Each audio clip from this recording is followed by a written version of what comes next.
U ovom videu predstavit ćemo još jednu interesantnu opciju u programu za transport i autoprevoznike. Radi se o opciji Planer ili podsjetnik.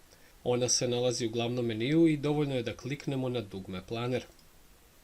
Otvara se novi prozor, on je u ovom momentu prazan zato što nemamo ni jednu obavezu unetu, ali poenta priče je da ovdje će biti sve obaveze koje ste vi sebi zacrtali u nekom narednom periodu. Obaveza se dodaje tako što se klikne dodaj obavezu. Ovdje možemo upisati opis obaveze, možemo recimo staviti neki opis obaveze, odneti ugovor na overu kod notara. Ostavit ćemo današnji datum kao datum obaveze i ovdje imamo i varijantu da unesemo status, znači obično kada čuvamo bit će status aktuelna, a nešto kasnije kada ispunimo obavezu možemo prosto da je obrišemo, a možemo i da bi nam ona ostala u arhivi, ali da nas ne bi podsjećala, dovoljno je da prebacimo status obaveze na arhiva i ona će biti arhivirana, moćete uvek da je vidite, ali vas prosto neće vam se prikazivati u obavezama koje treba da obavite. Kliknut ćemo na dugme sačuvaj i ona je tu.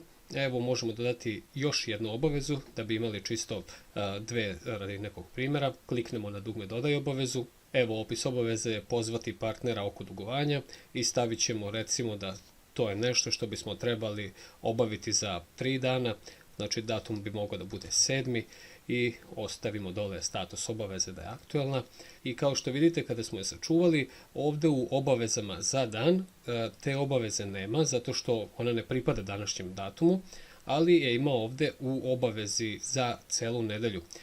Ovdje će biti izlistane sve obaveze koje su vam zacrtane za od dana kada ste otvorili ovaj planer pa 7 dana unapred. Također ovdje u polju obaveze za ceo mesec su obaveze koje su od današnjeg dana pa u narednih 30 dana.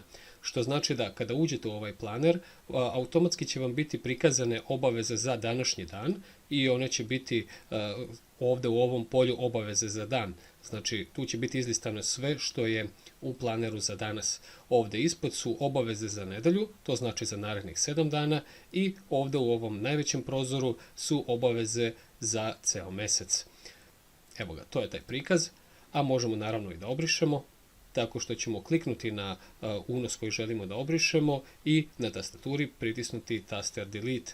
Ukoliko bismo želeli da promenimo status bilo koje obaveze, dovoljno je da uradimo dvoklik, otvorit će nam se ta obaveza i premestimo status u arhivu i kliknemo na dugme sačuvaj.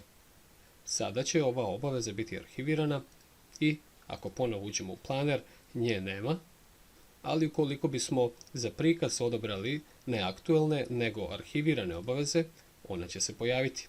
Također imamo i mogućnost da vidimo sve obaveze istovremeno ili samo aktuelne ili samo arhivirane. Također još jedan interesantan način da dođete do današnjih planova je da uradite dvoklik na prozor, otvori se full screen mod i ovdje sa desne strane komplet je deo posvećen upravo obavezama koje su aktualne u narednim danima. Ovdje će naravno biti obaveza koja je namenjena da se uradi na današnji dan, dole za celu nedelju i ovdje sve upisane obaveze. Također važi sve što važi i u meniju Planer, što znači da jednim klikom, selekcijom obaveza koju želite da obrišete ili da promenite, možete da kliknete na nju i na tastaturi recimo pritisnete taster Delete. Program vas pita da li ste sigurni da želite da obrišete unos i kažete yes i unos je obrisan. Također, ukoliko želite za neki određeni dan da vidite šta imate od obaveza, dovoljno je da uđete u planer i recimo da ovdje je odabran uvek današnji dan, ali recimo ako bismo htjeli da vidimo šta imamo, da nam ovdje izlista obaveze koje imamo za recimo 7.